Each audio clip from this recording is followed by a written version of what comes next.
पाहूयात पुढची बातमी। राज्य विधिमंडळाचं आज विशेष अधिवेशन बोलावण्यात आलेलं आहे आणि या अधिवेशनाच्या आधी मंत्रिमंडळ बैठक होईल। या मंत्रिमंडळाच्या बैठकीमध्ये मराठा आरक्षणासंदर्भात मागासवर्ग आयोगाच्या अहवालाला मंजुरी मिळेल। या मंजुरीनंतर विशेष अधिवेशनामध्ये मुख्यमंत्री एकनाथ शिंदे प्रस्ताव मांडतील। प्रस्तावावरती सर्वपक्षीय चर्चेनंतर मुख्यमंत्री उत्तर देतील। दरम्यान विशेष अधिवेशनामध्ये सरकारने काढलेल्या सगळे सोयरेंच्या कुणबी नोंदी संदर्भातील अधिसूचनेचा मुद्दा आज येण्याची शक्यता कमी आहे। सामाजिक न्याय विभागाकडे तब्बल 4.5 लाख हरकती आल्याची माहिती सूत्रांनी दिली आहे। सध्या सामाजिक न्याय विभागाकडून आलेल्या हरकतींसंदर्भात अभ्यास सुरू असून लवकरच या संदर्भातला अहवाल सरकारला सादर करण्यात येणार आहे। सुशांत सावंत आपले प्रतिनिधी या संदर्भातले अपडेट देतील। सुशांत,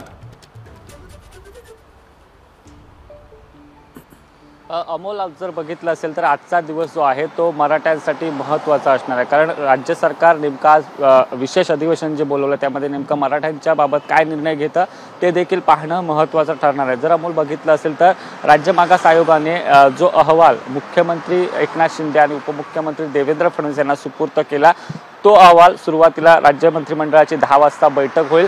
त्या अहवालावर या बैठकीत सगळ्या मंत्र्यांसोबत चर्चा केली जाईल आणि त्यानंतर बघितलं असेल तर 11 वाजता राज्यपालांचं अभिभाषण 10:55ला राज्यपालांचं अभिभाषण सुरू होईल। त्यानंतर 12 वाजेपर्यंत हे अभिभाषण असेल आणि त्यानंतर जर बघितलं असेल तर दुपारी खऱ्या अर्थाने या अहवाल जो आहे तो विधानसभेत मांडला जाईल।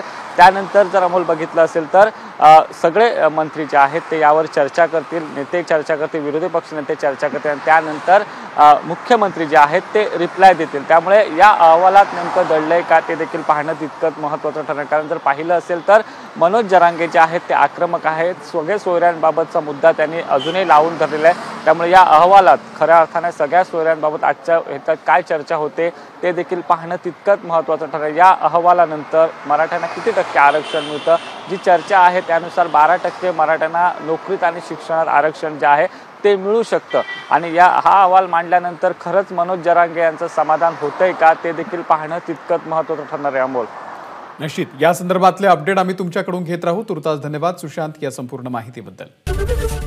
एबीपी माझा, उघडा डोळे बघा नीट।